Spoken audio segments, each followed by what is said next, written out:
Dear students, welcome to the video lecture of Mathematics class 9th chapter number 3 and chapter name is Exponent। आज हम इस exponent chapter के part number 3 देखेंगे जिसमें कि हम एक्सरसाइज के आगे के क्वेश्चंस को सॉल्व करेंगे। ठीक है, तो आज का जो हमारा एक्सरसाइज है 3.1 जो कि पेज नंबर 73 में आपको बुक में मिल जाएंगे। ठीक है, तो इसका हम क्वेश्चन नंबर 4 देखेंगे जिसका हमने फर्स्ट क्वेश्चन इसके पहले वाले वीडियो में देख चुके हैं। तो आज हम सेकेंड क्वेश्चन देखेंगे। क्वेश्चन क्या है?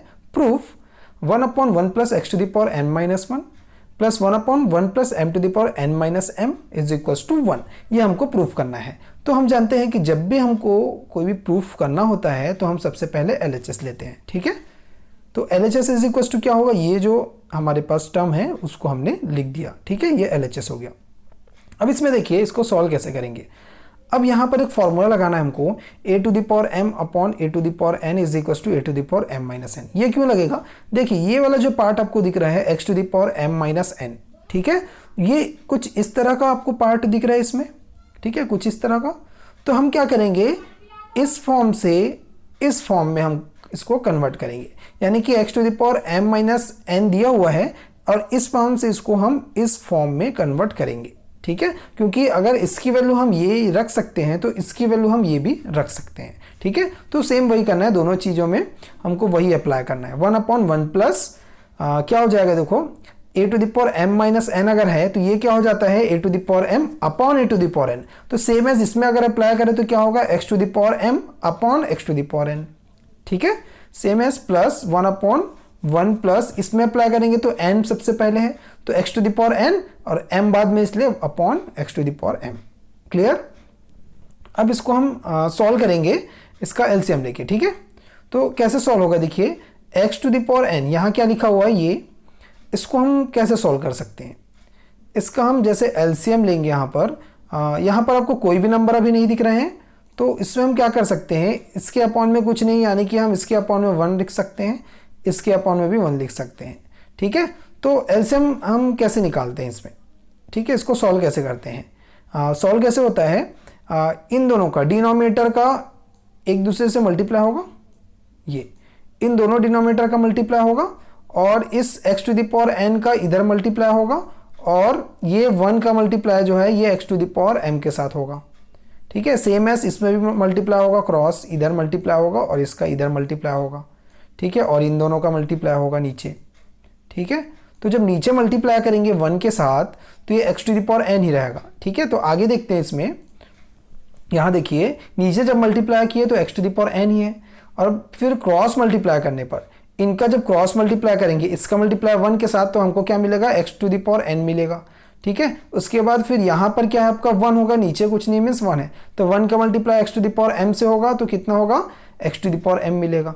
ठीक है, सेम एज इसमें भी हमको मल्टीप्लाई करना है। ठीक है, सेम जैसे इसमें किए हैं उसमें क्या होगा आपका x to the power m इसके अपॉन में आएगा। ठीक है, अब देखिए 1 into, अब ये जो पोर्शन आपको दिख रहा है ना, ये जो पोर्शन आपको दिख रहा है नीचे, उसमें आप क्या करेंगे, देखिए यहाँ पर।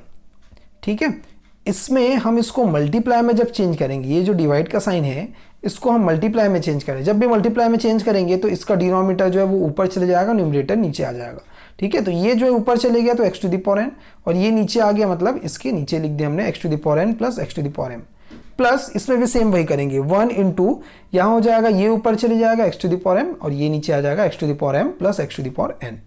ठीक है, अब इसके बाद 1 से जब मल्टीप्लाई करेंगे तो किसी भी नंबर का 1 से मल्टीप्लाई होता है वो एज इट इज रहता है, तो हमने पूरा का पूरा एज इट इज इसको वैसे ही लिख दिया। देखो इसमें भी हमने पूरा का पूरा 1 से मल्टीप्लाई होकर वैसे ही हमने लिख दिया। ठीक है, अब देखेंगे दोनों का डिनोमिनेटर जो है, इन डिनोमिनेटर को इसको और इसको आप देखिए दोनों का डिनोमिनेटर सेम है, बस ऑर्डर चेंज है। इसमें n पावर n वाला पहले है, इसमें पावर n वाला बाद में है, इसमें m बाद में, इसमें m पहले है, यानी कि इसमें ऑर्डर्स बस चेंज है, यानी कि दोनों टर्म जो है सेम है। अब जब दोनों टर्म सेम होता है, जब डिनोमिनेटर सेम होता है तो जब भी हम इसको सॉल्व करते हैं तो इसको हम डिनोमिनेटर में एक बार लिखते हैं और ऊपर जो भी रहता है वो दोनों प्लस हो जाता है, यानी कि x to the power n plus x to the power m। तो हमने x to the power n plus x to the power m यहाँ पर लिख लिया। ठीक है, अब ये दोनों क्या होगा, देखो दोनों सेम टर्म है तो ये और ये दोनों क्या हो जाएगा, कैंसिल आउट हो जाएगा। अब ये दोनों कैंसिल आउट हो गया तो हमारे पास क्या बचा, सिर्फ 1 बचा और हमारी जो LHS जो था, RHS जो था उसमें 1 दिया हुआ है वैल्यू, तो ये जो है LHS जो है, LHS जो 1 आया वो RHS के इक्वल आ गया, यानी कि जो है ये हमारा प्रूफ हो जाएगा। क्लियर? ठीक है। अब नेक्स्ट देखते हैं हम question number 5, right the following numbers in the standard form. अब ये जो फॉर्म है इसे हमें स्टैंडर्ड फॉर्म में कन्वर्ट करना है। कैसे कन्वर्ट करेंगे स्टैंडर्ड फॉर्म में? देखिए कैसे कन्वर्ट करते हैं। सॉल्यूशन, यहाँ पर डेसिमल के बाद कितने डिजिट्स हैं?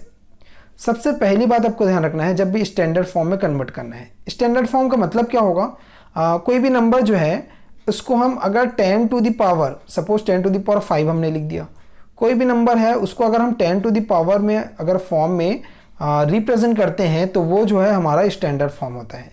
क्लियर? ठीक है, 10 टू द पावर के फॉर्म में जब भी हम रिप्रेजेंट करेंगे तो वो स्टैंडर्ड फॉर्म होगा। ठीक है, तो चलिए देखते हैं इसको आगे।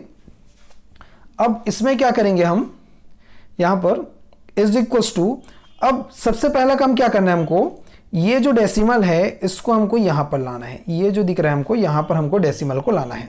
ठीक है, जब भी स्टैंडर्ड फॉर्म में कन्वर्ट करेंगे तो जो भी नंबर है उसके जस्ट जो नंबर स्टार्ट हो रहा है उसके बाद हमको डेसिमल लाना पड़ता है।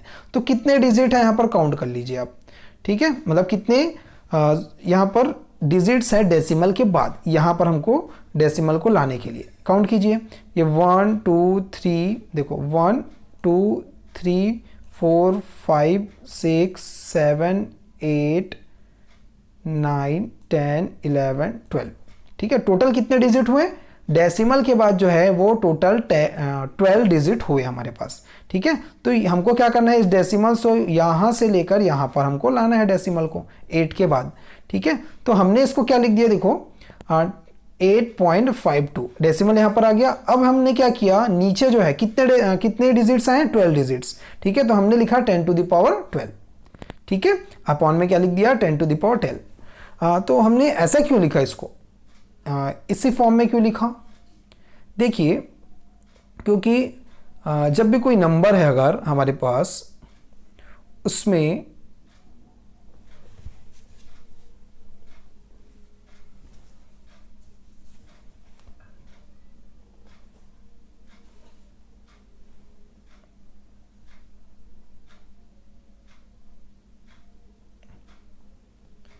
देखिए जब भी हम डेसिमल फॉर्म से स्टैंडर्ड फॉर्म में कन्वर्ट करेंगे, ठीक है, डेसिमल से स्टैंडर्ड फॉर्म में जब कन्वर्ट करेंगे तो डेसिमल जो है जब राइट साइड में जा रहा है, कहाँ जा रहा है डेसिमल, राइट साइड में जा रहा है, तो हम अपॉन में लिखेंगे क्या, जो भी यहाँ पर पावर इसका आएगा, है ना, 10 टू द पावर जो भी आएगा। हमने डेसिमल को 12 डिजिट राइट साइड में शिफ्ट किया यहाँ पर, तो नीचे क्या आएगा आपका 10 टू द पावर 12 आएगा। क्लियर? किसमें, जब स्टैंडर्ड फॉर्म में कन्वर्ट करेंगे तब, ये आप याद रखेंगे। क्लियर? तो हमने क्या लिख दिया यहाँ पर, देखो 8.52 अपॉन 10 टू द पावर 12। अब यहाँ पर एक फॉर्मूला हम लगा सकते हैं, देखो बाय फॉर्मूला क्या होता है एक, यहाँ ध्यान देंगे आप, फॉर्मूला जो है वो हम इसको ऐसा लिख सकते हैं, a to the power minus m is equals to 1 upon a to the power m। ये आपने पढ़ा होगा, ठीक है, लॉज ऑफ एक्सपोनेंट में। ठीक है, यानी कि जब पावर अगर नेगेटिव हो तो नीचे आके पावर पॉजिटिव हो जाता है, या फिर डिनोमिनेटर में अगर पावर पॉजिटिव हो तो वो ऊपर जाके नेगेटिव हो जाता है, ऐसा बोल सकते हैं हम। अब यहाँ पर देखो डिनोमिनेटर में पावर जो है पॉजिटिव है, प्लस में है, तो ये जब ऊपर जाएगा, ये पोर्शन जब ऊपर जाएगा न्यूमरेटर में तो क्या हो जाएगा, नेगेटिव हो जाएगा। ठीक है, तो यहाँ हमने माइनस का साइन लगा दिया। क्लियर? तो ये जो है हमारा वो आंसर हो जाएगा। ठीक है, ये हमारा आंसर हो जाएगा। अब इसके बाद ये क्लियर हुई बात, जब हम स्टैंडर्ड फॉर्म में कन्वर्ट कर रहे हैं तो राइट साइड में जब जा रहा है तो हमने अपॉन में लिखा है 10 टू द पावर 12। ठीक है, अब नेक्स्ट क्वेश्चन इसका देखते हैं, सेकंड नंबर है। यहाँ पर डेसिमल कहीं आपको नज़र आ रहा है, नहीं नज़र आ रहा है, तो जब भी डेसिमल नज़र नहीं आ रहा है यानी कि डेसिमल जो है सबसे लास्ट में होता है। ठीक है, अब यहाँ पर क्या करना है हमको, कोई नंबर देखिए जिसके बाद हमको डेसिमल को लाना है, यानी कि हमको यहाँ पर डेसिमल लाना पड़ेगा। ठीक है, इस पॉइंट पर हमको डेसिमल लाना पड़ेगा। ठीक है, तो इस पॉइंट पे लाने के लिए इसको काउंट कीजिए कितने सारे डिजिट्स होंगे यहाँ से यहाँ तक। ठीक है, हमको क्या करना है, इस डेसिमल को यहाँ से लेकर यहाँ पर शिफ्ट करना है। ठीक है, किधर, लेफ्ट साइड में शिफ्ट कर रहे हैं, ये ध्यान रखेंगे। तो 1 2 3 देखो यहाँ 1 2 3 4 5 6 7 8 9 10 11 12 13 14 15। तो कितना जाना पड़ा हमको यहाँ से यहाँ तक, कितने डिजिट लेफ्ट साइड में जाना पड़ा? 15। ठीक है, 15 डिजिट लेफ्ट साइड में हमको जाना पड़ा। तो हम क्या करेंगे देखिए यहाँ पर, तो देखिए सबसे पहले तो यहाँ पर क्या करेंगे, हमने यहाँ पर लिख दिया 8.02। ठीक है, सबसे पहले हमने यहाँ पर लिख दिया 8.02 इंटू 10 टू द पावर क्या हो जाएगा 15। ऐसा क्यों किए? क्योंकि ये लेफ्ट साइड में जा रहे हैं, जो डेसिमल जो हमने लिया है वो लेफ्ट साइड में जा रहा है, यहाँ से इस लेफ्ट साइड में जा रहे हैं। तो जब भी स्टैंडर्ड फॉर्म में जब कन्वर्ट करेंगे, हम याद रखेंगे डेसिमल फॉर्म नहीं, स्टैंडर्ड फॉर्म में जब कन्वर्ट कर रहे हैं तो जब लेफ्ट साइड में जाएगा तो हम मल्टीप्लाई करेंगे। ठीक है, इसमें क्या था, जब राइट साइड में जा रहा था स्टैंडर्ड फॉर्म में कन्वर्ट करने के लिए तो हम 10 टू द पावर से यहाँ डिवाइड किए थे, इसमें क्या करेंगे मल्टीप्लाई करेंगे जब इधर से इधर जाएगा। ठीक है, तो इंटू 10 टू द पावर 15, क्योंकि 15 डिजिट लेफ्ट साइड में शिफ्ट हुआ। ठीक है, ये क्लियर हुआ? ये आपका आंसर हो जाएगा 8.02 into 10 to the power 15। Clear? अब आगे बढ़ते हैं, express the following number in the decimal form. अब डेसिमल फॉर्म में हमको रिप्रेजेंट करना है, तब क्या करना पड़ेगा? देखिए 5.02 इंटू 10 टू द पावर -6 हमारे पास है, इसको कैसे कन्वर्ट करेंगे? ठीक है, यहाँ एक फॉर्मूला आपको लगाना पड़ेगा, यहाँ पर जो अभी हमने फॉर्मूला देखा था, by a to the power -m is equals to आपके पास होगा 1/a to the power m, यानी कि पावर जब नेगेटिव हो तो डिनोमिनेटर में आके पावर पॉजिटिव हो जाता है। ठीक है, तो यहाँ देखेंगे ये जो है 10 टू द पावर -6 वो डिनोमिनेटर में आके 10 टू द पावर 6 हो गया, यानी कि प्लस में आ गया। अब इसको देखते हैं हम, इसको यहाँ पर क्या किए, अब डेसिमल के बाद कितने डिजिट्स है 1 2। ठीक है, डेसिमल के बाद 2 डिजिट्स है और राइट साइड में जा रहा है, यहाँ से क्या हो रहा है, ये राइट साइड में जा रहा है। देखो डेसिमल जो है यहाँ से हट रहा है और इधर जा रहा है डेसिमल अभी। ठीक है ना, यहाँ से डेसिमल हट के इधर आ रहा है, तो यहाँ पर क्या होगा, कितने डिजिट्स हैं 2 डिजिट्स हैं, इसलिए हमने 10 टू द पावर 2 यहाँ पर लिखा। ये ध्यान रखेंगे, हम इसको डेसिमल फॉर्म में कन्वर्ट कर रहे हैं, तो जब भी डेसिमल फॉर्म में कन्वर्ट कर रहे हैं तो राइट साइड में जब ये जाएगा तब क्या होगा, नीचे हम इसको डिवाइड करेंगे।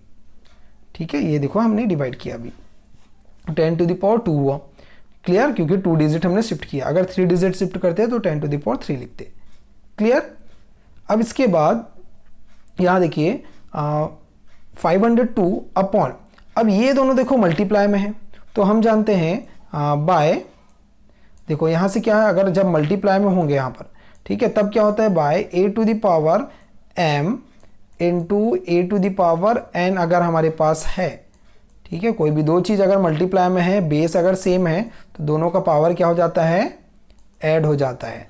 ठीक है, पावर को हम प्लस कर देंगे दोनों की पावर को, तो दोनों के पावर को जब प्लस करेंगे तो 2 + 6 कितना हो जाएगा, 8 हो जाएगा, तो हमने लिखा 10 टू द पावर 8। क्लियर?